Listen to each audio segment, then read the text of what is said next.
Há quem diga que Klabin é uma excelente opção enquanto empresa previdenciária, o que eu concordo, mas certamente ela demanda muito mais do que outras empresas no momento em que você vai avaliar os seus resultados. Então, se você gosta desse tipo de negócio, se você quer entender como é que ela se desempenhou ao longo do segundo trimestre de 2023, me acompanhe até o final que a gente vai trazer várias informações importantes, inclusive alguns argumentos que te ajudam com certeza na sua tomada de decisão. Vamos lá então?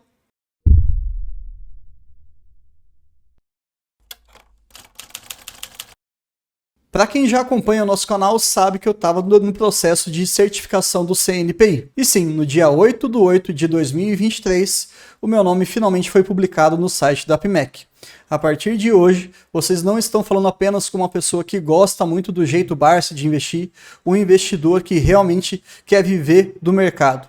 E sim, hoje vocês estão falando com um CNPI, uma pessoa autorizada a poder falar com um pouquinho mais de tranquilidade, pensando sempre nas questões regulatórias do nosso mercado financeiro. Lá no site da APMEC, Bruno Ricardo de Oliveira, 8/8 de 2023, CNPI, ou seja, eu fiz pensando na parte de fundamentalista, número 3853. Isso está válido até o dia 8/8 de 2028. Então, temos um tempinho aí para produzir bastante conteúdo para vocês. E antes de a gente continuar com o nosso vídeo, se você quiser que a gente faça um pequeno conteúdo explicando como é que foi toda essa trajetória, a tomada de decisão, como que eu estudei, como é que foi o resultado, como que eu me organizei e etc. Depois que você é aprovado, o que tem que ser feito ou não, quanto que você efetivamente gasta, deixa aqui nos comentários que certamente a gente pode fazer um vídeo assim. Combinado?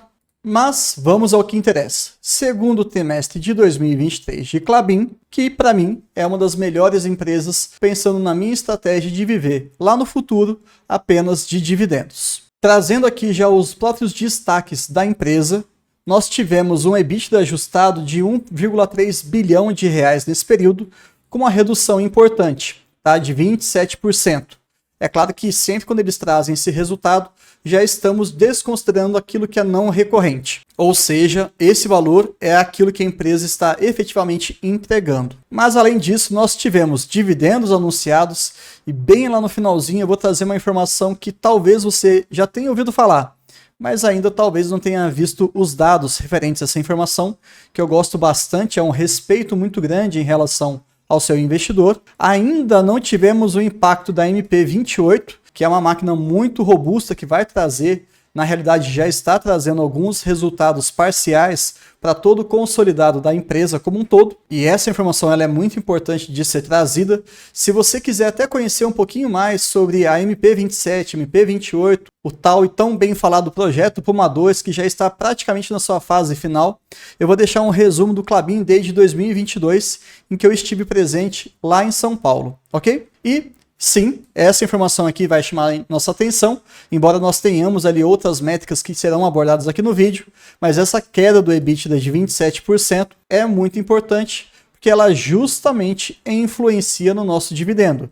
Sim, a Klabin não paga em função do seu lucro, como a grande maioria das empresas faz. Ela vai sempre partir em cima do seu EBITDA, e esse é um dos principais motivos que você precisa entender bem esse assunto. Esse gráfico aqui inicial, ele traz uma pequena confusão, então eu fiz aqui uma divisão para que a gente possa fazer uma interpretação mais limpa, tudo bem? Em termos de volume de vendas, nós tivemos uma redução de 15%, e isso foi principalmente causado por algo que já tinha sido anunciado lá no primeiro trimestre, ok? De tempos em tempos, aproximadamente 15 meses, eles precisam parar algumas máquinas, dependendo ali da sua região, né, para fazer uma manutenção, e isso tudo é programado.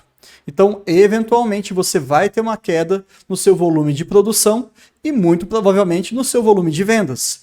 Essa queda já era esperada por conta dessa parada, mas não tanto nessa magnitude, principalmente porque nós tivemos um agravante, uma demanda menor de kraftliner, que está relacionada aí principalmente às suas exportações. Uma pequena redução no seu volume de vendas, uma receita líquida também diminuída, lembrando que aproximadamente, tá, não é fixo isso, metade do que eles produzem vai para o mercado externo e a outra metade vai para o mercado interno.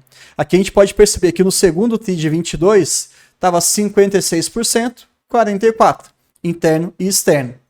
devido a uma capacidade muito grande da sua verticalização e o seu mix de produtos e também de clientes, já que nós tivemos uma depreciação do dólar em relação ao real, começou a valer mais a pena vender para o nosso mercado nacional. E isso explica o aumento aqui de vendas no nosso mercado interno para quase 70%.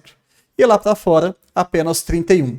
Ainda assim, fazendo esse pequeno manejo de mercados, nós tivemos uma redução de receita. E essa divisão aqui, ela é principalmente estabelecida, esse risco vermelho aqui, porque eles mantiveram as cores dos gráficos, mas a legenda mudou, tá? Aqui a gente vai falar do EBITDA ajustado por segmento, e a gente está falando de duas principais vertentes. Se você for me acompanhar até o finalzinho desse vídeo, você vai ter a resposta do próprio CEO da empresa, em que foi dito para ele o seguinte: como que você enxerga a Klabin? E é muito bacana porque ele separa em algumas linhas de negócios não tão bem estabelecidas como essa aqui do gráfico, e ele vai citando algumas empresas concorrentes que fazem ali uma grande sobreposição de mercado. É bem interessante porque a Klabin, na realidade, ela é muito diversificada, e entender esse modelo de negócio, sim, exige bastante do investidor. Se você tem dificuldades, não tem problema, tá? É esperada essa maior complicação, dado que ela é muito estruturada. Mas não tem problema, a gente vai conseguir chegar lá com bastante calma e elegância. Em relação aqui ao EBITDA e a sua margem EBITDA também, na parte branca nós temos papéis e embalagens e na parte roxa celulose. Nessa segunda parte aqui do gráfico, tudo bem? Nessa parte aqui. Note que tivemos uma queda muito expressiva em relação à celulose, saindo de 1 bilhão para 390 milhões aproximadamente, e na parte de papéis e embalagens um pequeno aumento, mas não conseguiu suplantar toda essa queda da celulose, fazendo com que nós tivéssemos ali uma redução de 27% do EBITDA ajustado, que impactou sim nos nossos dividendos. Mas sem problemas, a gente entende isso como algo conjuntural, ou seja, algo momentâneo e não estrutural, que é o que poderia preocupar o investidor de longo prazo. Falando um pouquinho aqui de uma das vertentes, que é a celulose, na fibra curta nós tivemos uma redução, saindo ali dos seus 790 dólares por tonelada, chegando ao momento atual de 639. Então isso acabou jogando o resultado para baixo. Fluff e fibra longa, que lá no Klabin Day a gente consegue descrever bastante cada um desses tipos de produtos e qual que é a grande inovação tecnológica que Klabin traz em relação à Fluff. Um protagonismo muito invejável. Tivemos uma redução ali mais singela de apenas 3%, ainda bem. E em relação ao custo caixa, e isso daqui é um grande diferencial, nós também tivemos ali um pequeno incremento, chegando ali comparativamente ano a ano de quase 7%. Nada do que nos assuste, mas a gente tem que ficar atento a essas pequenas variações. Como a gente vai falar bastante de custo caixa, eu vou deixar esse assunto mais para frente. Falando aqui do papel cartão, nós tivemos um pequeno aumento de vendas, o preço por tonelada também aumentou e a receita também subiu. Perfeito, resultado maravilhoso. Aumentou a quantidade e aumentou a qualidade. Consegue entender isso? Volume e preço, fazendo com que a receita sim ela tivesse um incremento de 20%, algo que impressiona, pensando que isso daí também faz parte da estratégia da Klabin, de mesmo que ela tenha algumas volatilidades em relação a alguns segmentos, outros tentam compensar, trazendo para o investidor, no final das contas, uma certa estabilidade. E esse mesmo racional serve para o papelão ondulado. Nós tivemos o aumento do volume de vendas, agora já bem menos expressivo, de 1%, o preço também subiu um pouquinho, e a receita ali na casa dos seus 5%. Agora vamos tentar entender um pouquinho sobre aquela dinâmica em relação àquelas paradas. Tá? São paradas programadas e você que investe em Klabin precisa estar atento a isso.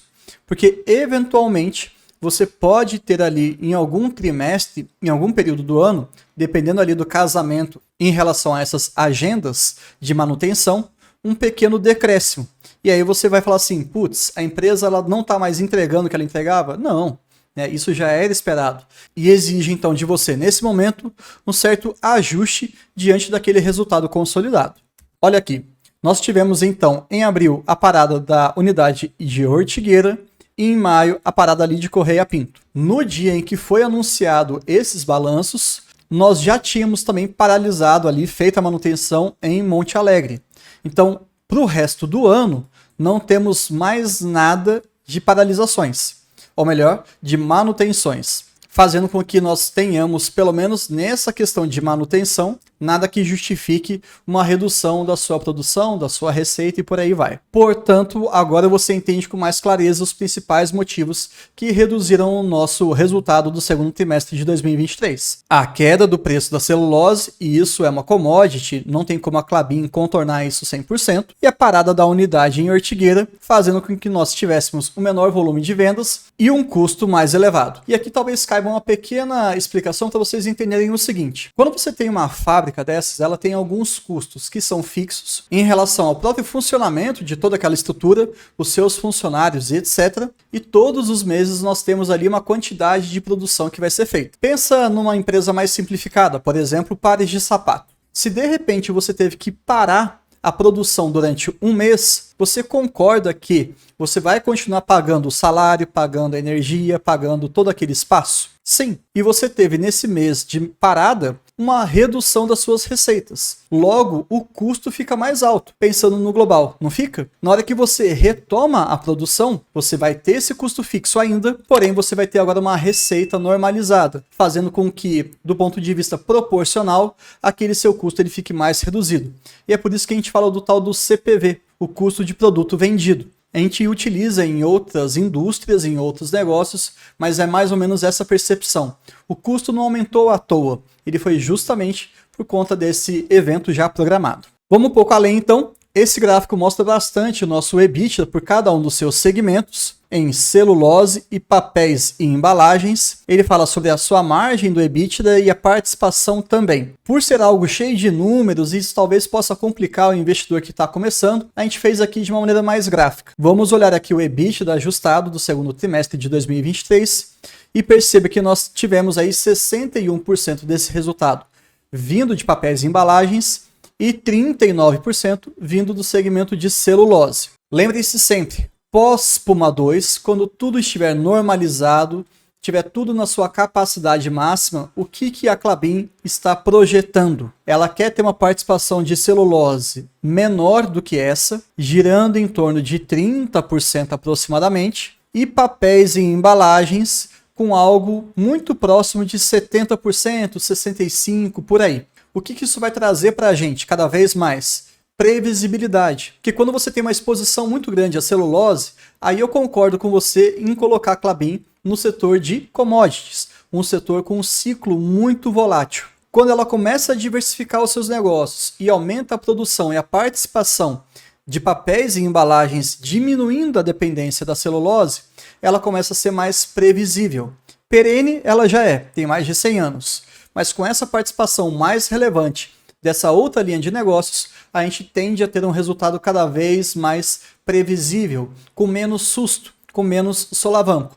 E é isso que a gente busca numa carteira previdenciária. E tem um outro fato muito interessante que eu vou falar para vocês lá no final, que também fortalece essa tese aí de você colocar a Klabin ou não na sua carteira previdenciária. E aqui falando um pouquinho e brevemente sobre fluxo de caixa livre, se vocês quiserem a gente pode fazer um vídeo exclusivamente sobre isso. Eu quero trazer essa percepção porque ela muitas vezes é melhor do que a própria imagem do lucro. Como assim, Bruno? O lucro por si só, ele pode ser manipulado de algumas maneiras, e quando eu falo manipulado não é que você esteja sendo enganado, mas ele pode não traduzir a realidade daquele negócio. Porém, no momento em que você olha para o fluxo de caixa livre, você acaba tendo uma percepção mais dinâmica, exige mais também de você, mas isso traz uma saúde, pelo menos um diagnóstico, digamos assim, financeiro de como que está aquela sua empresa que você investe. Aqui a gente consegue enxergar um pouco daquilo que está entrando na empresa, do ponto de vista de receitas, né, e por aí vai, o que está sendo gasto para que ela continue existindo, seja ali através do seu operacional,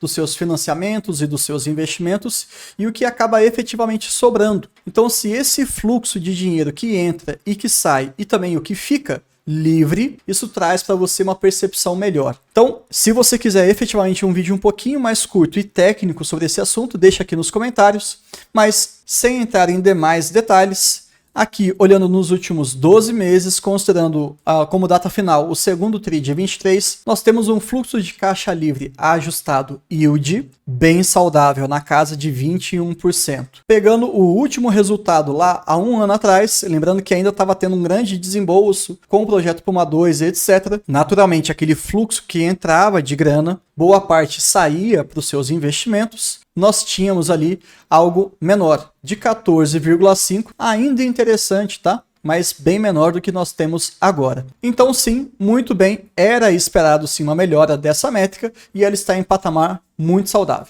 Agora vamos falar sobre uma outra perspectiva que eu também gosto de olhar em todas as empresas que a gente aborda aqui no Vida de Acionista. E aproveitando até o gancho, se você ainda não é inscrito, se inscreve aqui no nosso canal, deixa o seu like e compartilha com todo mundo que você conhece, que gosta de Klabin, ou até também que não gosta, porque a gente aprende bastante pela oposição, pelo contraditório. Não é verdade? E isso aí você vai ajudar bastante o nosso canal a crescer cada vez mais. Estamos quase chegando na nossa meta de 9.000 inscritos e agora com o CNPI, que era um dos nossos objetivos aqui do projeto Vida de Acionista, espero que eu possa contar com você, eu e o Mike, que é o nosso editor aqui do canal, para que a gente consiga bater a meta dos 10.000 inscritos até o final do ano. Pode ser? Vamos voltar lá agora para falar um pouquinho sobre estrutura de capital. Quando você olha a dívida líquida e a alavancagem, nós temos aí valores muito saudáveis. E eles fazem aqui uma alavancagem, uma medida tanto em reais quanto em dólares, tá? Existe um documento que é a política de endividamento da Klabin. E curiosamente, muita gente fala assim, putz, é uma empresa muito alavancada, eu não gosto disso, etc. Mas vamos olhar o negócio.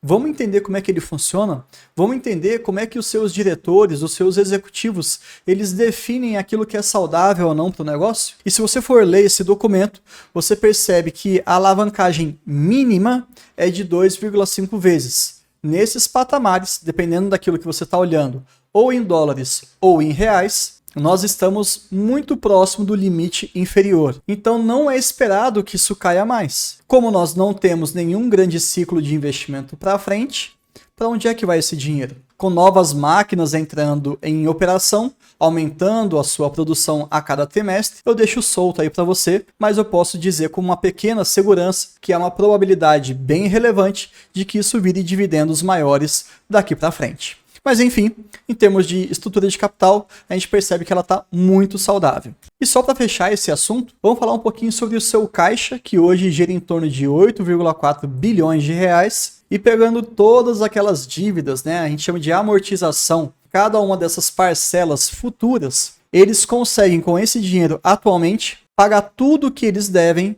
nos próximos 3 anos e 8 meses. É uma segurança muito grande. Mesmo que você tenha aí uma volatilidade de dólar, de real, de celulose, seja o que for, a empresa ela não vai ficar sufocada pensando nos seus compromissos de dívidas. E além disso, um outro ponto que é bacana a gente olhar é a questão do custo dessa dívida. Em termos anualizados, nós temos ali 5,3% em dólares. Um custo bem gerenciável, eu diria. E a partir desse novo dado também que eu trouxe nesse slide, você pode reforçar a sua tese de que ela está muito saudável financeiramente falando. E como eu acabei de falar brevemente sobre proventos, né, dividendos, nós tivemos aí uma reunião no dia 1º de agosto de 2023, um pagamento de 269 milhões em proventos. 24 centavos para quem tem a Unity, que é o meu caso, e quase 5 centavos para quem tem ou a KLBN3 ordinária ou a KLBN4, que é a preferencial. Você consegue então observar esse provento chegando no site do RI, que eu tirei um print lá mesmo para vocês. Você pode se inscrever para receber todas essas novidades por e-mail, e eu recebi no mesmo dia aviso aos acionistas de distribuição de proventos, ou ainda você pode ter essa novidade, essa informação lá na plataforma do AGF+, dividendo com a data limite, a data do pagamento e o valor a ser pago de acordo com a classe de ativos que você está observando. Seja ali KLBN3, KLBN4 ou até aquele pacotão que a gente chama de Unit KLBN11. Não tem como você justificar que não está sabendo quando é que você vai receber dinheiro. E esse é um ponto também que eu acho muito bacana em relação à Klabin, porque ela trabalha direitinho, igual um reloginho. Deu um resultado do balanço trimestral, ela já anuncia o seu dividendo. Então você recebe 4 vezes por ano. Acho isso muito bom, com uma boa frequência, pensando ali sempre no nosso fluxo de dividendos, entrando várias vezes por ano. E esse vai ser o último slide do balanço trimestral, depois nós entraremos nas perguntas e respostas, que eu considero a principal parte de qualquer teleconferência. E lá no finalzinho, a gente vai trazer algumas informações extras, incluindo ali a percepção de preço de acordo com o AGF+. Combinado? Projeto Puma 2, nós temos ali a MP27 que já está em funcionamento e está aumentando a sua produção. Começou em 2021 com 90 mil toneladas e atualmente essa mesma máquina quase quadruplicou a sua produção, chegando a 364 mil toneladas, sendo que a partir de 2024 a gente espera um crescimento maior ainda de 450. Como é que isso vai influenciar no EBITDA, naquela sua remuneração enquanto acionista? Quanto maior a sua produção, com bons preços de mercado, maior a sua capacidade de geração de caixa. O EBITDA, maior o seu dividendo. Então, boas perspectivas.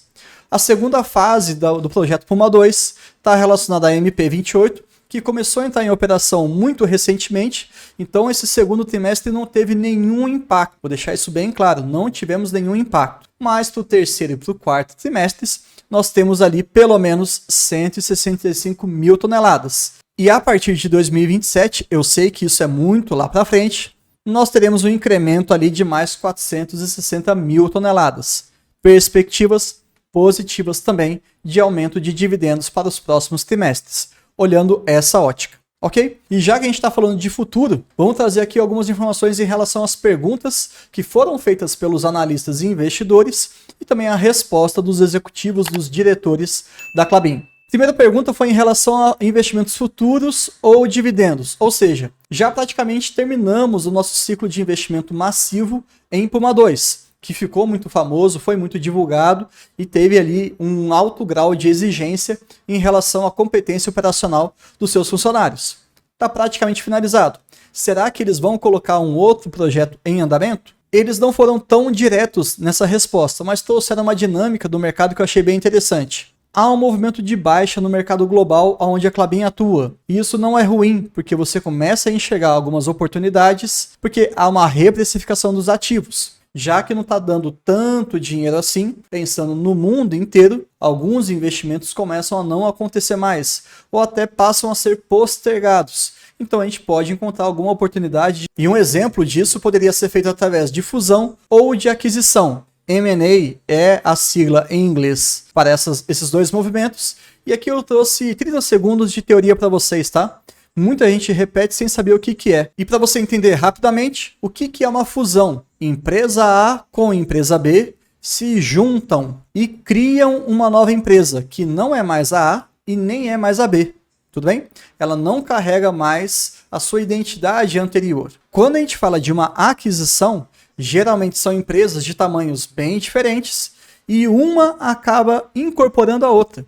Ele acaba ali colocando como se fosse uma fatia do negócio, mas ela mantém a sua identidade original. Como a empresa A adquiriu a empresa B deixa de existir e a empresa A simplesmente fica maior, ok? Bom, e eles repassaram ali algumas informações que a gente já falou nesse vídeo. A política de alavancagem está no seu limite inferior e a política de remuneração acionista está na média. Como nós não temos nenhum projeto novo pela frente por enquanto, eu julgo, que isso pode ser distribuído para os seus acionistas. Mas só o tempo para confirmar isso. Em relação ao segmento de cartão, que é muito falado, eles estão esperando uma melhora da demanda no terceiro trimestre, e isso então entra com uma estrelinha, porque é uma perspectiva, uma promessa da empresa, vamos ver se eles conseguem cumprir isso. Lá no terceiro trimestre a gente faz uma revisão de todos esses tópicos que foram levantados, e aqui sim foi novamente perguntado, eles queriam um pouquinho mais de clareza na resposta em relação à alocação de capital, novos investimentos, e eles foram categóricos. Não há nenhuma previsão de estudo de projeto atualmente. E isso aqui cabe até ser falado, comentado. Nós tivemos o ciclo do Puma 1 e logo em seguida eles já entraram com o Puma 2. E talvez esse seja o motivador de fazer esse questionamento, tá? O foco deles é entregar a MP28 dentro dos seus cronogramas e, se possível, até antecipar um pouquinho esse aumento de produção. Como vocês sabem, nós tivemos ali uma redução. Como foi falado aqui nesse vídeo, o custo caixa da celulose ele acabou aumentando bastante no segundo trimestre, o que impacta o resultado final desse segmento de negócio, mas o Ivo, que é o CFO da empresa, ele reforçou também categoricamente. nós teremos um patamar muito próximo do primeiro trimestre de 2023. Então, sim, há uma possível queda desse custo, fazendo com que o desempenho desse segmento talvez seja melhorado no segundo semestre. Vamos acompanhar isso. Já em relação ao custo da madeira, isso aqui é muito importante para vocês entenderem o seguinte. Quando você tem uma nova máquina entrando em operação, imagina só, uma obra gigantesca que demanda ali muito recurso para que ela comece a funcionar. Um desses recursos acaba sendo a própria madeira. Ok. Então, a partir do momento que você faz a virada de chave e começa a colocar isso em operação, você vai precisar de uma grande quantidade de insumos. O que a Klabin decidiu fazer? Comprar essa madeira, muito embora ela tenha uma quantidade gigantesca de madeiras, né? Mas ela quis comprar isso no curto prazo para que ela conseguisse colocar tudo do máximo que aquela máquina consegue entregar. Existe uma curva de aprendizagem, ela vai aumentando gradativamente e também gradativamente, de maneira inversa, eles começam a comprar menos desses fornecedores da madeira e começam a utilizar mais do seu próprio fluxo, já que ela é extremamente verticalizada. Isso é bem debatido lá no Klabin Day e fica como segundo reforço para que vocês assistam. O vídeo é longo, mas tem bastante conteúdo, você vai aprender muito sobre o funcionamento da Klabin. E eles colocam de maneira bem clara também, o pico desse custo já ocorreu e deve permanecer estável em 2023, agora no segundo semestre, e também em 2024. A partir de 2025 até 2033, esse custo de madeira ali vai ser cada vez mais mitigado, porque cada vez menos eles vão comprar de fornecedores, vão utilizar o próprio recurso. E lembra que a gente abordou um pouquinho sobre o custo caixa, entendeu um pouquinho dessa dinâmica? Então, quando a gente olha todas essas linhas de atuação da Klabin, a gente pode consolidar de uma maneira teórica todo esse custo que é chamado de custo caixa total. É uma boa métrica para você poder acompanhar, porque se ela estiver em linha, você não se preocupa muito. Fala assim, não, tá tudo bem, subiu um pouquinho, caiu um pouquinho, tá tudo dentro da normalidade. Agora, se tem uma subida muito expressiva ou uma queda muito expressiva, esse é um bom termômetro para você parar um pouco mais e falar, opa, vamos investigar um pouco mais a Klabin para entender qual que foi a distorção. Foi algum aumento de imposto? Foi algum aumento momentâneo de algum insumo em específico? Químico ou a própria madeira? O que aconteceu para que nós tivéssemos essa oscilação muito grande no custo caixa total? Nesse caso aqui, o que eles trouxeram de informações para a gente? Para o ano, eles já estavam considerando um aumento ali de 10% aproximadamente, comparado com 2022. Só que nós já chegamos nesse patamar. Então vamos lá, vamos usar um pouquinho de matemática aqui. Se no primeiro semestre você já aumentou tudo aquilo que você estava esperando, na média, para o segundo semestre, você ou vai manter isso estável, ou você tende a reduzir, considerando que eles vão conseguir cumprir a meta deles. Então a ideia é que no segundo semestre nós tenhamos ali um custo caixa por tonelada um pouquinho inferior desses 10% aqui. E também foi uma promessa, quem falou isso foi o Marcos Ivo, o CFO da empresa. Vamos observar se no consolidado 2022-2023 isso vai ser batido. Pelo pouco que eu conheço a empresa, eu entendo que isso vai ser cumprido sim, salvo alguma eventualidade que possa acontecer. Outras perguntas foram feitas, mas eu não vou entrar em tantos detalhes. Agora, essa última aqui para mim foi fenomenal. Eu nunca tinha visto isso sendo citado, ok? Foi perguntado para o CEO da empresa, como é que você enxerga a Klabin e como é que você poderia dividir esse negócio para que o mercado possa entender com mais tranquilidade. E ele saiu daquela segmentação clássica em dois grandes grupos, papéis, embalagens e celulose. Aqui ele dividiu em 3 terços. A primeira parte de celulose não tem jeito, lembrando que isso aqui já foi explicado, mas dessa vez ele colocou algumas subdivisões. Falou um pouquinho do fluff, rapidamente aqui. O fluff é uma tecnologia que está muito envolvida com a celulose. Poucos players, poucas empresas conseguem fazer esse tipo de produto. E sim, se você for pegar algum exemplo para fazer um comparativo, ele cita aí a IP, International Paper. Eu particularmente ainda não estudei sobre esse negócio. Acho que ele é muito complicado, é fora do país, é muito gigante, mas não tem problema. A sacada aqui é você ter alguns pares para comparar. Então você quer ver como é que Klabin está se desempenhando em relação ao fluff no mundo? Vamos comparar com algum competidor direto, International Paper. Combinado? Quando a gente fala um pouquinho de fibra curta, Lembrando aqui que geralmente no Fluff a gente pode associar a fibra longa e o Fluff. Eles até colocam isso nas suas apresentações anteriores, né?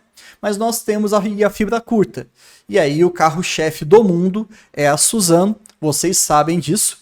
Então, embora a comparação seja um pouquinho desproporcional, né? A Suzano ela tem ali algumas comparações de ser 10 vezes maior do que a Klabin nesse ramo, mas sim, se você quiser ver um pouquinho sobre a Suzano e um pouquinho de sobreposição com a Klabin, basta você focar na fibra curta. E aqui talvez seja muito legal, porque o mercado ainda não está muito atento nessa pequena margem de convergência entre esses dois grandes negócios. Geralmente, quando a Suzano acaba caindo por conta de uma queda de celulose, de uma maneira irracional ou talvez pouco compreendida, o mercado também penaliza a Klabin. Para a gente que conhece o negócio, entende qual que é o futuro, ou pelo menos quais são as projeções que os executivos querem para a própria empresa, nós percebemos que essa correlação ela não é mais verdadeira. Lá no passado, sem dúvida nenhuma, mas cada vez menos você vai ver uma grande dependência em relação à celulose. Acho que essa sacada ela vale a pena ser reforçada sempre em relação à Klabin. O outro 1/3, ele colocou aqui num termo em inglês, que está relacionado ali com o consumo em si, consumer. Ok, aqui a gente está falando de embalagem para alguns tipos de produtos, principalmente produtos líquidos, e em especial a gente pode citar ali a cerveja. Sabe aquele packzinho de 6 unidades que você tem aquela embalagem de papel, entre aspas? Pois é onde a Graphic Packing, que é uma empresa também muito grande, ela atua. E se você quiser ver um pouquinho de um comparativo em relação a esse segmento da Klabin, pode dar uma olhada na Graphic Packing, ok? Também faremos um breve estudo sobre ela, não sei se isso vai se converter em um vídeo, a não ser que vocês demandem aqui nos comentários, mas eu acho bacana assim a gente poder olhar, porque como o Klabin é uma grande estrutura verticalizada, quando você começa a segmentar isso em alguns competidores, você fala, agora sim eu estou entendendo realmente quais são os players, quais são os competidores que podem colocar em risco algum mercado, alguma tecnologia, alguma forma de abordar os seus clientes como um todo. Mas vamos dar seguimento aqui. E ele não cita o último terço aqui, que é a cadeia de papelão ondulado. O CEO da empresa não fala nenhuma competidora, mas nós traremos aqui uma pequena contribuição. Papelão ondulado, quando você ouve disso aqui no Brasil, de quem que a gente lembra imediatamente? Irani. Então eu quero que fique bem claro para vocês, tá? Eu estou separando a minha opinião da resposta do CEO da empresa e isso tem que ser muito esclarecido. Então está circulado aqui para vocês, tá? Não confundam as coisas. Isso daqui é um adicional da minha parte. Você quer ver como é que vai ser mais ou menos a parte de papelão ondulado da Klabin? Olha bastante para Irani, ótimo. E aí vem uma grande discussão que é particular mesmo, eu vou expor para vocês mais uma vez, quem já é mais antigo aqui do canal sabe, eu via com excelentes olhos a Irani. Inclusive eu até pedi uma camiseta para eles mandaram para a gente. Quando eu faço o resumo da teleconferência, eu visto a camiseta e tudo mais, tenho muitos elogios, mas a partir do momento que a Klabin começou a invadir ou a projetar as suas operações para esse mesmo segmento, eu parei de ter dúvidas. Não faz sentido, na minha humilde opinião, ter as duas na carteira. Então, já que eu, Bruno, investidor de longo prazo, que gosta de dividendos e que gosta muito de Klabin, eu tomei a decisão de tirar a Irani do meu radar pessoal e eu preferi então colocar tudo na mesma empresa. De novo, Irani tem números fenomenais, não é uma empresa nova, ela tem mais de 70 anos, deu alguns pequenos tropeços aí no seu passado recente, mas desde o seu follow-on, que isso também é falado bastante aqui no canal Vida de Acionista, eu deixei um resumo do Irani Day. Cara, e sinceramente, muita informação mesmo. Quem gosta do negócio vai aprender bastante vendo o vídeo. Entendo que esses são os grandes pares então, e olha a complexidade. Para você fazer uma comparação, para você conseguir entender Klabin, você tem tecnicamente estudar pelo menos 4 competidores.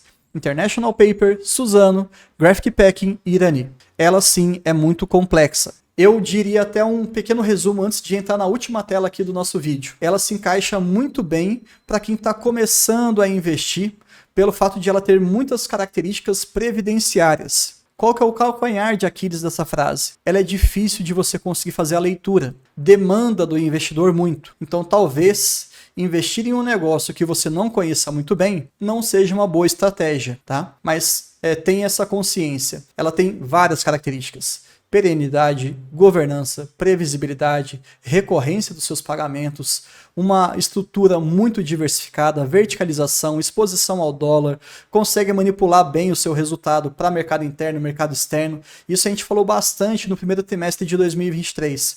Você tem várias vantagens nesse negócio. Bom, enfim, vamos para o último slide. Olhando pela plataforma do AGF+, que eu utilizo, sou moderador lá dentro, então é uma pequena recomendação que eu faço para quem quer automatizar aquilo que pode ser automatizado na sua tomada de decisão. A responsabilidade final sempre é sua, ok? Eles colocam alguns dados aqui do preço-teto médio, preço-teto projetivo. O projetivo pensando para esse ano, de 2023, o preço-teto médio utilizando aí a média dos últimos 6 anos. A gente percebe que os preços eles estão acima do valor atual, que no momento em que eu estou gravando esse vídeo, está em R$ 22,90. Ok, talvez não seja muito interessante, mas lembrem-se, nós apresentamos vários dados aqui que mostram uma grande probabilidade de que o seu resultado aumente. De novo, na vida, o futuro ele é completamente incerto. Então, você pode usar isso aqui como um balizador inicial, preço-teto médio ou projetivo, e aí com calma e com elegância você vai fazendo esses ajustes para ver se vale a pena comprar ou não. Tudo bem? E lembra que eu tinha falado em relação a uma transparência e respeito ao acionista? Eu fiz uma pequena revisão aqui do momento em que eles anunciam os seus resultados trimestrais e a data em que eles anunciam os seus proventos. Desde o primeiro trimestre de 2022, mas esse comportamento ele já é anterior, tá? Sempre no mesmo dia, ou quase no mesmo dia, em que eles anunciam o seu resultado trimestral, eles também anunciam os proventos.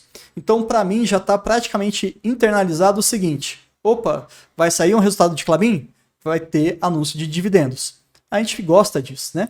4 vezes por ano, eu fico bem satisfeito de ser bem remunerado pela empresa que eu invisto. E aqui também é um dado da plataforma do AGF+, em que ele mostra o dividend yield anual dos últimos anos. E quando você olha de 2023 até 2016, você pode falar assim: pô, Bruno, mas não está atendendo aqui a métrica mínima de 6% do jeito Barsi de investir. De fato, não, tá? Mas, de novo, mais um efeito complicador aí para você entender o negócio. A partir de 2021, a Klabin começou a utilizar o Hedging Accounting, que é um assunto completamente específico, mas ele trouxe para o seu acionista uma blindagem em relação a essa volatilidade de remuneração. Eu não vou entrar nesse assunto nesse vídeo aqui, até porque já deu quase 50 minutos de gravação. Não sei em quanto tempo vai ficar efetivamente a apresentação que o Mike vai editar, mas saibam que todos esses valores para trás, se você quiser entender realmente como é que deveria ter sido o seu histórico, e aí a gente está olhando sempre o EBITDA com essa política, a gente pode fazer um pequeno estudo retrospectivo com ajustes. Ou seja, incorporar essa política de hedge account dentro do limite nos anos anteriores, para ver se ela realmente atenderia os 6%. Aí você pode perguntar: pô, Bruno, mas para que me adianta fazer isso olhando para o passado, sendo que o que me interessa é o presente e o futuro? Um dos balizadores para você iniciar algum estudo de ações pode considerar ali o passado. Mas se esse passado ele não refletir nem o presente nem o futuro, para que ele serve? E se esse passado puder ser reinterpretado com grandes margens de segurança? Opa, talvez ele tenha algum valor. Então, eu particularmente vou fazer esse estudo para mim e para as pessoas mais próximas que eu conheço, porque eu quero entender realmente se ela estava batendo 6%. Se vocês quiserem que a gente coloque isso em formato de vídeo, deixa aqui nos comentários, ou pode conversar com a gente lá no WhatsApp, que eu também vou deixar o link aqui embaixo para você participar. Somos mais de 500 pessoas lá, mas o foco ele é exclusivamente empresas brasileiras que pagam dividendos, seguindo sempre o jeito Barsi de investir. Espero que vocês tenham gostado e até o próximo vídeo.